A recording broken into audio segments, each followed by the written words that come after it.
Mob is struggling to complete a future aspirations form he was given at school. Everyone has to write down what they want to be when they grow up, but our boy Mob is completely clueless. Seeing all his classmates confidently scribbling down their dreams just makes him even more anxious. But then he finds out his crush, Tsubomi, already has her whole life mapped out, planning to attend the prestigious Yuzu Pepper High. And honestly, he is just really happy for her. Seeing her so focused makes him want to figure out his own plans too. So he asks his family for advice, but they just give him generic advice. Getting desperate, he asks Dimple for career counseling. And yeah, you can guess how well that goes. Dimple basically tells him to chill and not take it so seriously, leaving Mob feeling even more lost than before. So he heads up to the school terrace just to stare at that giant broccoli tree in a total trance. Suddenly, Misato pops up out of nowhere and casually confirms that the massive disaster from last season was not actually some random national emergency. She goes on this passionate rant about how Mob was heroically fighting an evil organization, defending the fate of the world, and suffering a great loss, confidently asking if that is the heavy stuff he is brooding over right now. Shocked by Mob's lack of edginess, she points to the giant broccoli, which the city is now officially calling the Divine Tree. People are literally worshipping the thing, and Misato wants Mob to step up, claim his title as its creator, and lead the Psycho Helmet cult. She keeps saying everyone is waiting for him and treats him like an absolute god, basically turning into a total fanatic right in front of his eyes. All Mob wanted was some normal advice about his high school future. And yeah, she is out here pitching a full-time career as a cult leader. After that, we cut to Reagan helping out a client alongside Mob and Serizawa. This man is a lonely bald guy living all by himself in absolute filth. But...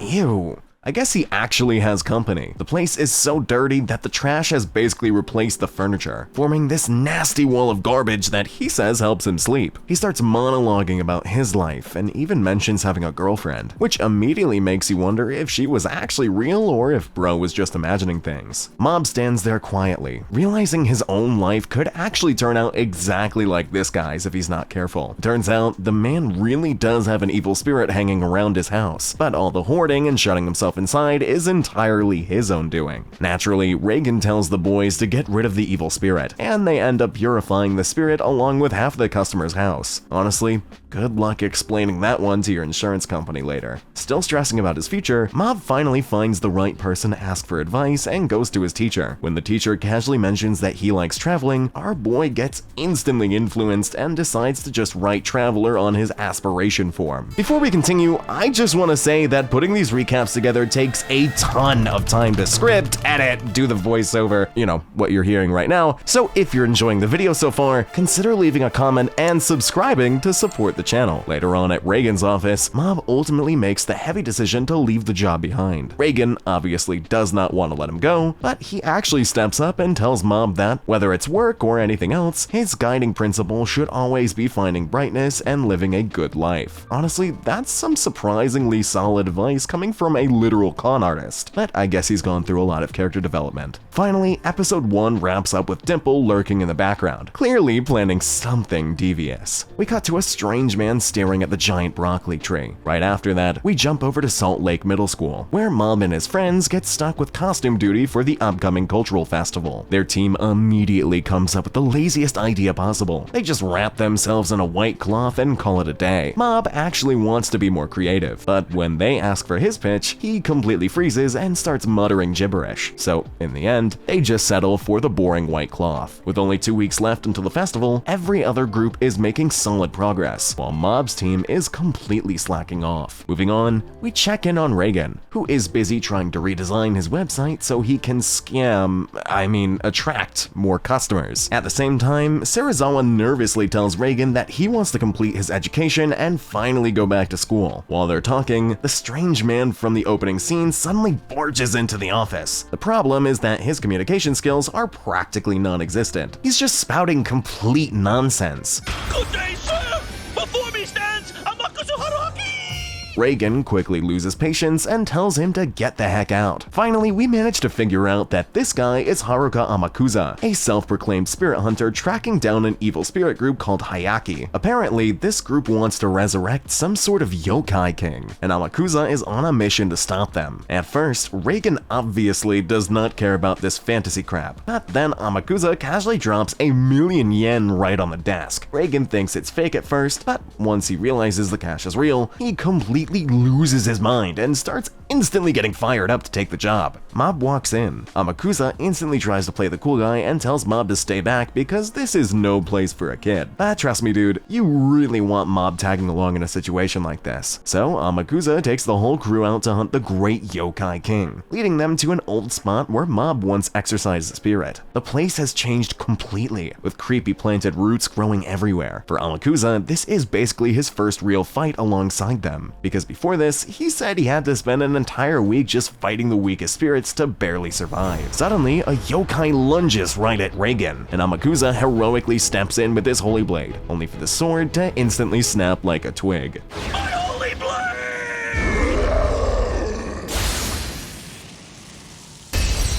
A massive swarm of yokai quickly surrounds them. It looks like they're cooked. But Mob and Serizawa quickly wipe them out. Right then, the 4 generals of Hyaki and the big bad yokai king himself arrive on the scene. But our boys just casually defeat the generals like it's nothing. They get defeated one after another. And finally, the yokai king reveals his true form and starts giving the classic villain speech about killing these pathetic humans and taking over the world. But Mob obliterates him in a single flash before he can even finish. Amakusa is left completely stunned, realizing that people this powerful actually exist. After everything is over, Mob suddenly gets an idea for the cultural festival costumes after looking at the defeated spirits. He shares the idea with his team, and when the actual day of the festival arrives, the crowd ends up absolutely loving the final result. Even Sho drops by to check out the school event and ends up running into Ritsu, who is just casually rocking a full maid costume.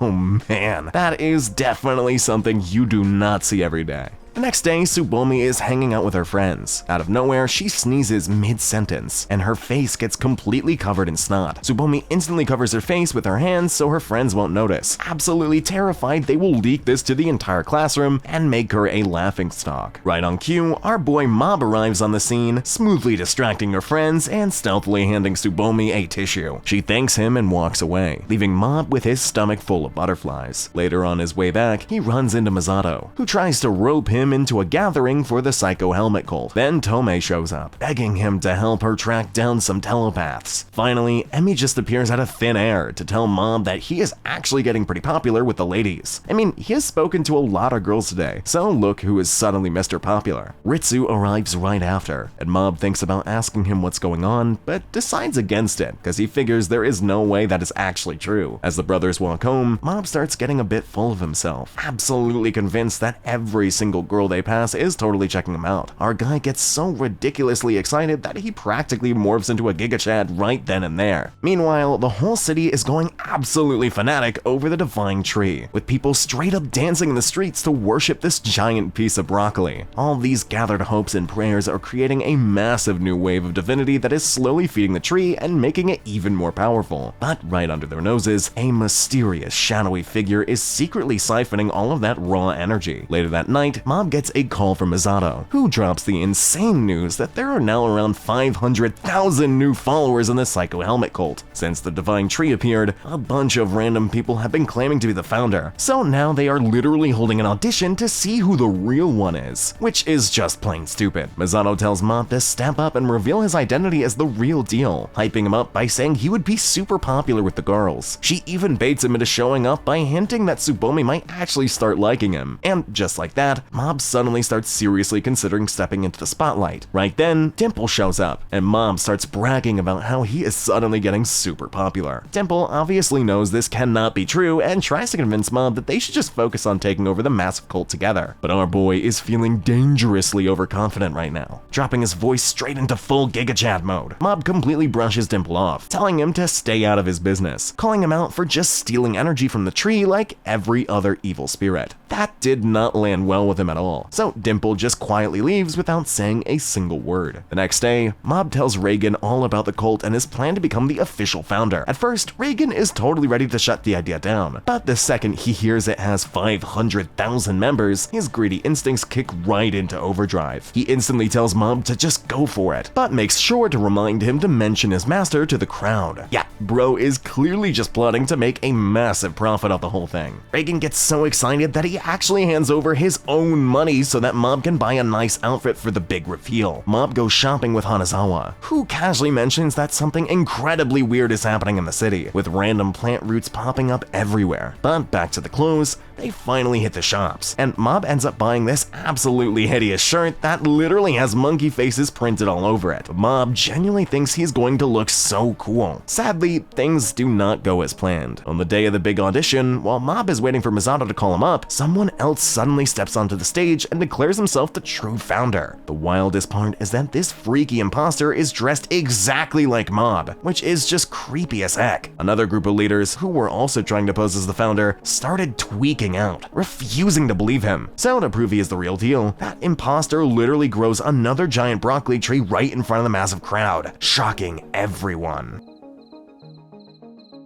We cut back to Mob asking Misato why she stood him up the day before. Apparently, she forgot about their meeting because she was busy fawning over the supposed true founder, who she now believes has been the real leader all along. Misato even says she mistook Mob for the real founder before. And yeah, that is really weird coming from a girl who was literally acting like his #1 fanatic. Something suspicious is definitely going on here. Back at the office, Reagan tells the boys that massive plant roots are suddenly appearing all over the town, straight up destroying the city's infrastructure and cracking buildings wide open. He figures out that these are the roots of that giant broccoli tree growing beneath the ground, and since the tree only exists because of Mob, our boy agrees to help Reagan destroy it. But the situation is already out of control, and it seems like the tree has basically become a core part of the city's culture. There are now broccoli candies, broccoli beverages, and whatever else you can think of, all made using actual ingredients from the divine tree. Which, by the way, I'm gonna be honest, I don't think that would taste good at all. Okay, I went to a carnival and they had Dr. Pepper, but it was pickled flavored, and it tasted horrible. So I cannot imagine what a Dr. Pepper flavor, but it's broccoli, would taste like. There's no way people actually like it in this town. Anyways, even Teru ends up eating one of these divine candies. Instantly, he becomes loyal to the Psycho Helmet cult, but he quickly realizes it is brainwashing and violently pukes it all out. Teru gets instantly enraged and storms straight to the divine tree to put an end to all of this, but he ends up getting pulled right inside. There, he comes face to face with the fake founder. This jerk tries to brainwash Teru all over again, and for a second, it seems like this is actually working, but Teru snaps back and attacks him, sending the guy flying, trying that a second time won't work on him. This creepy dude tries to play it off, saying it's not brainwashing but a divine blessing since he is supposedly a literal god now. Teru quickly gets sick of his crap and continues fighting this doppelganger, but the guy just keeps regenerating. As the brutal fight continues, it's finally revealed that the one pulling the strings this whole time was Dimple all along. He is the real founder, brainwashing everyone using the energy of the divine tree. Yeah, I'm gonna be honest, ever since Mob let him off scot-free, it's kind of been in the back of my head that he would do something like this and go back to his roots, so kind of in character for him, I guess. The smug spirit openly confesses that he orchestrated this entire grand plan, coldly stating that Mob does not even matter anymore because his one true goal has always been to become a god. Meanwhile, Mob and Reagan decide to just pull the divine tree straight out of the ground and throw it into the sea, so they ask Ritsu for help. At first, Ritsu doesn't seem to be affected by the tree at all, but he is casually eating that broccoli candy right in front of them. He hands some over to Mob and Reagan, which they just pocket to eat later. But then Ritsu leads them straight into a city hall meeting, completely packed with Psycho Helmet cult members. Yeah,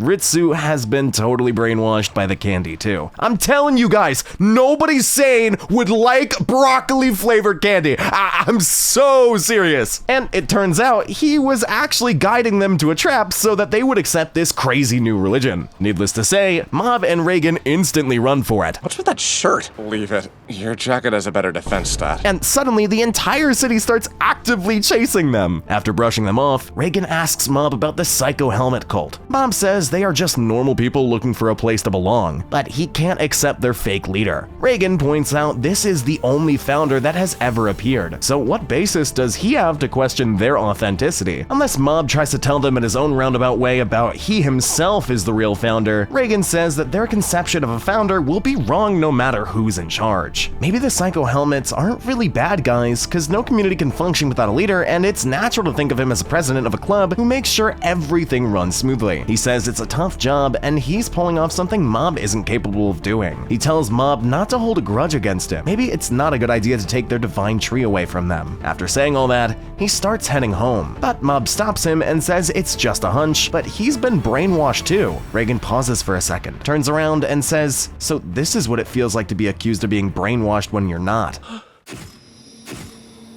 Reagan goes on a small rant about how the hearts of the citizens are far more important than the city. Most people in the city are believers of the Psycho Helmet cult, so they should just respect that. As Reagan keeps speaking on behalf of the cult, Mob refuses to accept any of it and walks off to deal with the situation all by himself. He decides to meet the founder directly, but when he arrives, the massive crowd greets him as the second founder of the cult. Even Tsubomi is standing there in the crowd. Mob begins walking towards the divine tree, determined to save everyone. The brainwashed followers start to blindly celebrate their second founder, and seeing Tsubomi, the gym bros, and literally everyone else cheering for this madness, it finally hits him. The cult has infected the minds of the entire city, and he is the only person left who hasn't been brainwashed. The fake founder casually asks if he's enjoying all of the new attention, and of course, Mob hates it. He just wants to speak directly to the leader and keeps walking through the massive broccoli roots. But the founder warns him that this is not just a giant broccoli anymore. The tree has actually absorbed the will of its followers and has become an entity all of its own. After finally reaching the center, Mob finds Teru completely tied up by the roots. Other than Mob, Teru was the only person the founder couldn't brainwash. But the founder says there was no way he could stand up against a god. At that moment, Mob finally realizes that the imposter all along was actually Dimple. Dimple tries one more time to get Mob to join his side and rule as gods together, but Mob flat out refuses and demands that he free everyone. Dimple fires back, asking why he should stop when everyone under his control is genuinely happy. Dimple thinks he's on some Maruki timing. He is not him. He insists it's not even real brainwashing since their personalities stay the same. They just blindly follow the cult now, and his ultimate goal is to spread this religion across the entire world until he rises as the one true god. But Mob is not having it. He is furious that Dimple is playing with people's minds and stripping away their freedom of choice. Right then, Mob releases Teru, but the second he gets free, he tells Mob to stay out of the way, leading to an intense fight between the two friends. Dimple pumps Teru full of the divine tree's power, but Mob still defeats him with ease, sending Teru flying straight out of the divine tree. With Teru out of the way, Dimple finally steps in to fight Mob head on. He tries using clones to tire him out, but it's totally pointless.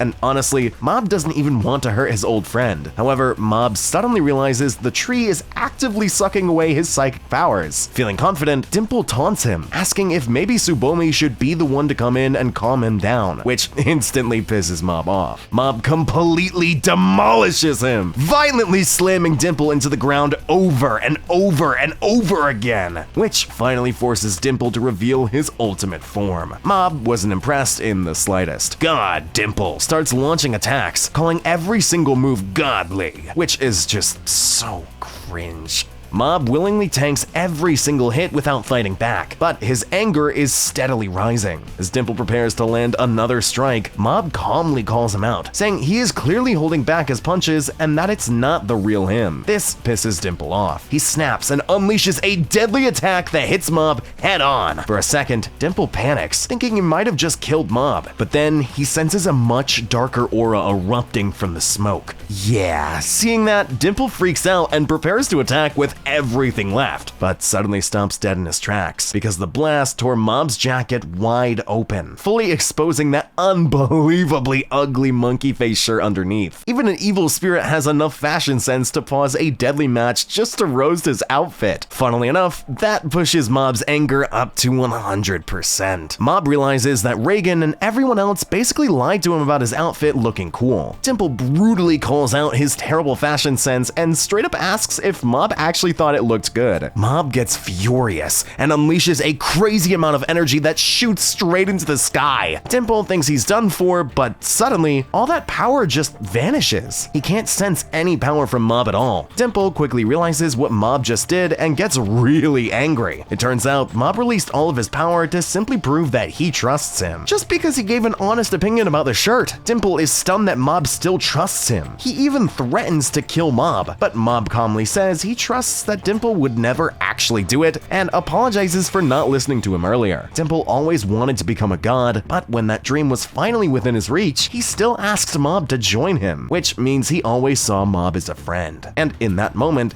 it finally hits him. Even after getting everything he ever wanted, he doesn't feel happy at all. What he really wanted this whole time was a friend. Someone who would actually notice him. I guess bro was just lonely. After all that, Dimple finally lets it go and agrees to help Mob destroy the tree, undo the brainwashing, and wipe everyone's memory of the events so that they can all just go home. But Mob is so tired he can barely stand and just passes out. Dimple just throws Mob over his shoulder and starts heading home, but suddenly...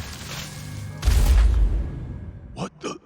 Yeah, it's the founder. Wait a minute, was Dimple not the founder? It turns out the Divine Tree has absorbed the collective will of every single follower and developed a sense of self. So even though Dimple is not controlling it anymore, the tree is now literally fighting for itself. The Divine Tree wants Mob because his limitless psychic power serves as the ultimate food source. Dimple tries his best to save Mob, but the Divine Tree starts creating several copies of the founder simultaneously, all trying to drain his powers. Things get even crazier when the giant founder clones take the fight up into the skies.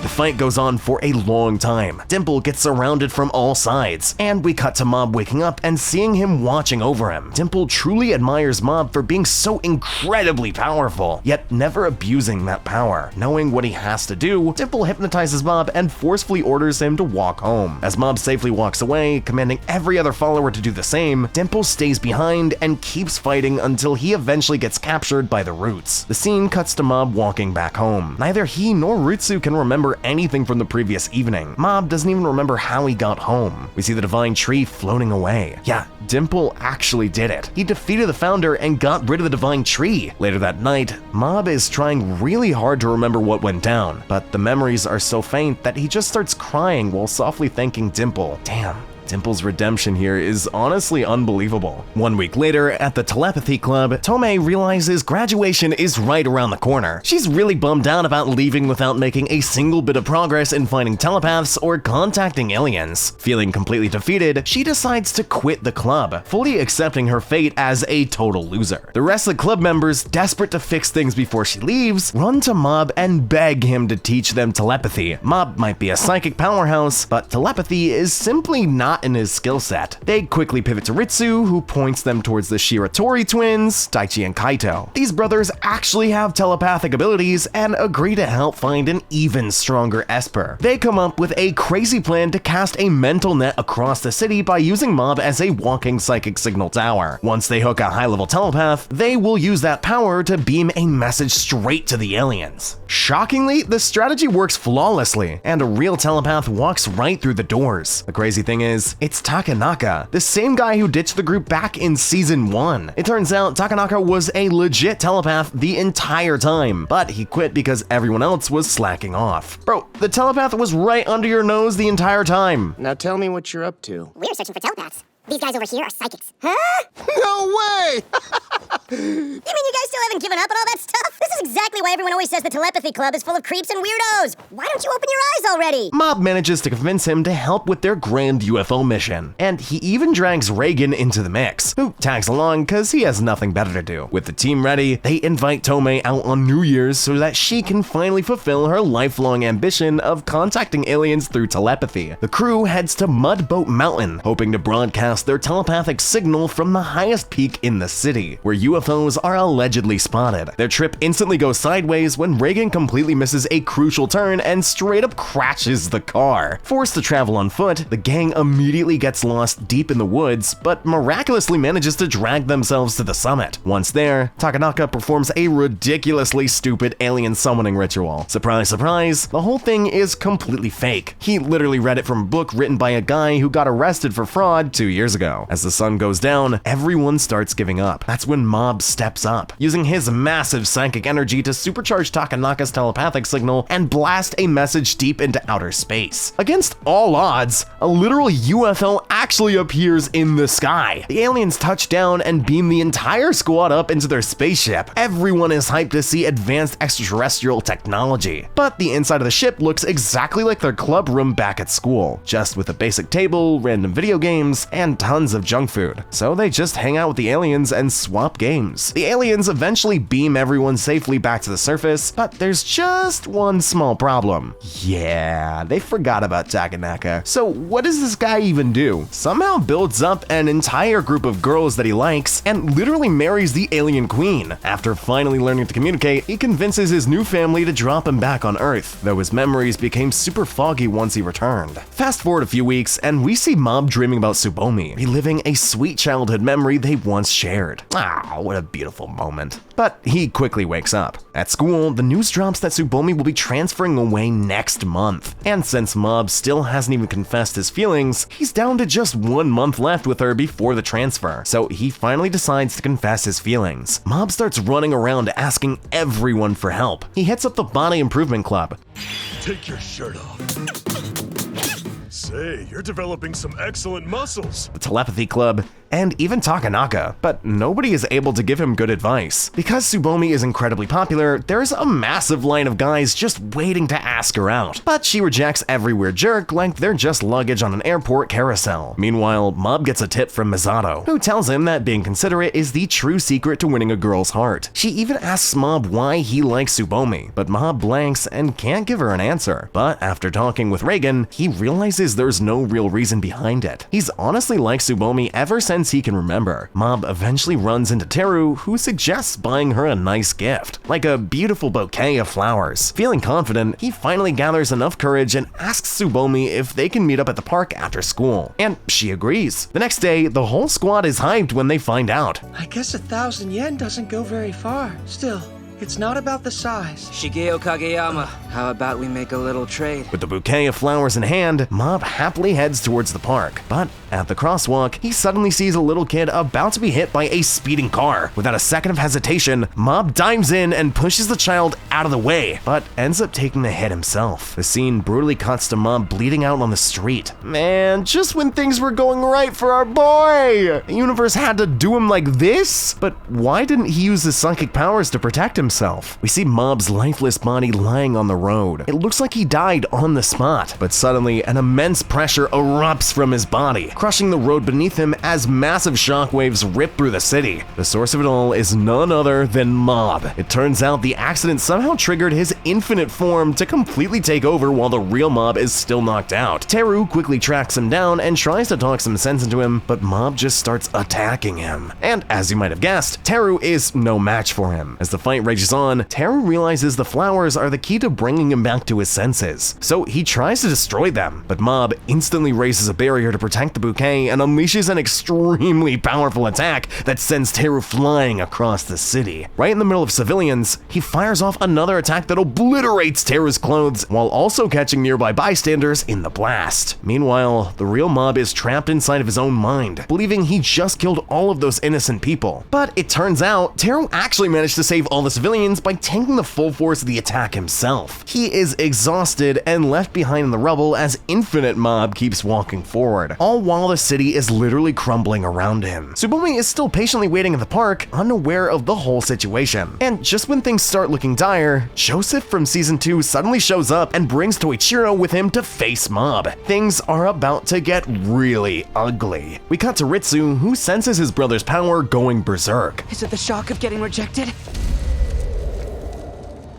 He rushes out of his student council meeting to find him and quickly realizes Mob has been in a terrible accident. The scene shifts to Toichiro landing right where Mob is. Toichiro attacks, trying to stop him, but he nearly gets himself killed. Luckily, Sho swoops in just in time to save his dad. Meanwhile, Ritsu rushes towards the scene. He realizes this new form was born from his brother constantly suppressing his emotions, and that this monster is still a part of Mob. He must accept this part of himself. On the way, he spots Teru knocked down on the ground, stripped of his clothes. Back at the main fight, Sho and Suzaki team up against Mob, but Infinite Mob still wipes the floor with them. Right before the final blow lands, the real Mob fights from within and briefly stops himself. Seeing an opening, Toichiro considers absorbing all of that psychic energy, knowing it would kill him. He's ready to sacrifice himself, but the memory of his wife and son flashes through his mind. Deciding to live for his family, he retreats with Sho. Next up, the Body Improvement Club shows up to help, but before they can get themselves killed, Ritsu steps in and saves them. He walks right up to the Infinite Mob, admits he used to be terrified of that side of him, but not anymore. He realizes Infinite Mob is still his beloved older brother, not something to fear. Inside, the real Mob tries to warn Ritsu to stay away. Just as the Infinite Mob is about to strike, Ritsu bursts open with power, unlocking 100% of his psychic potential. This is the very reason he wanted powers in the first place, so that he could stand beside his brother and help him. We see Ritsu put up one heck of a fight, going toe-to-toe with Infinite Mob. Just when he's about to destroy the bouquet of flowers, Mob throws him back with a massive tornado. And yeah,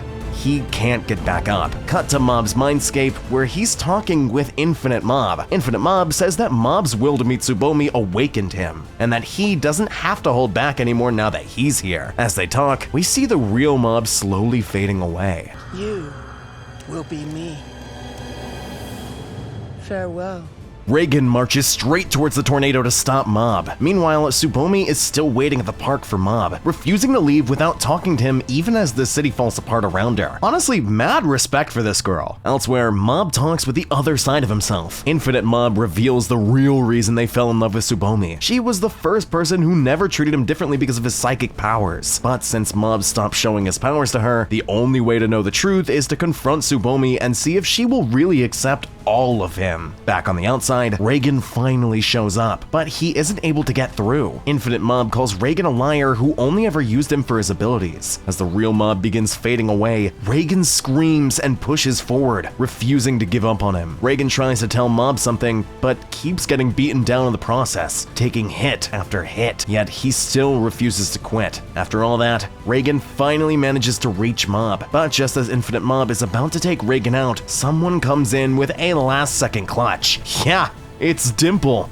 Let's go! Dimple reveals that Mob's sheer will to see him again gave him the psychic power needed to survive. Alright, no, that's an asshole. What are we talking about here? That's not... No!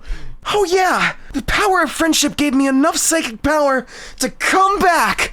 And now I'm here to defeat Infinite Mob! You better not include that. Okay, honestly, that kind of sounds like the author's pulling my leg. Like, what do you mean Dimple survived with the power of friendship? Oh yeah, and now I'm here to defeat Infinite Mob! Go beyond! Plus Ultra! Editor, cut that. Editor, cut me saying editor, cut that. So dumb. Dude, it's Izzy. If it's anybody else other than you editing this thing... I can only imagine.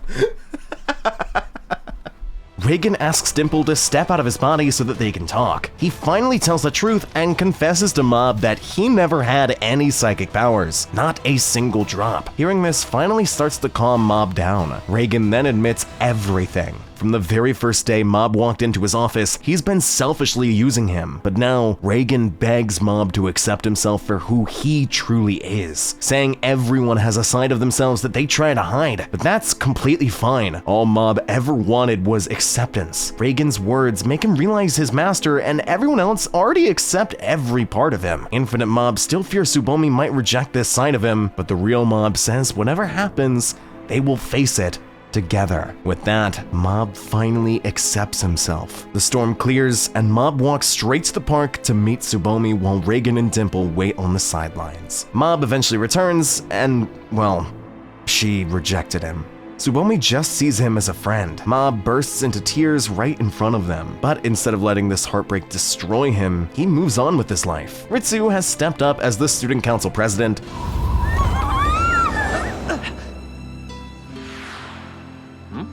and Tomei has actually joined Reigen's spirit consultancy, teasing Mob about Tsubomi since he's still talking to her on the phone every day. In the present day, everyone is gathered at Reigen's office. The kids from the Awakening Lab, Sho and Ritsu, are all here for a big reunion to celebrate Reigen's birthday.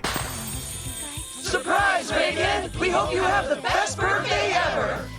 Reigen, with Dimple by his side, gets emotional and How about a raise? Oh no! everyone bursts into laughter, and for the very first time in the entire show, Mob laughs with all of his heart. And with that beautiful moment, Mob Psycho reaches its perfect conclusion. If you want more content from us, be sure to browse the channel and join our Discord to chat with us and other anime fans. If you enjoyed this recap, please consider subscribing and drop a comment below. It really helps us out a ton. That's all. Thank you for watching.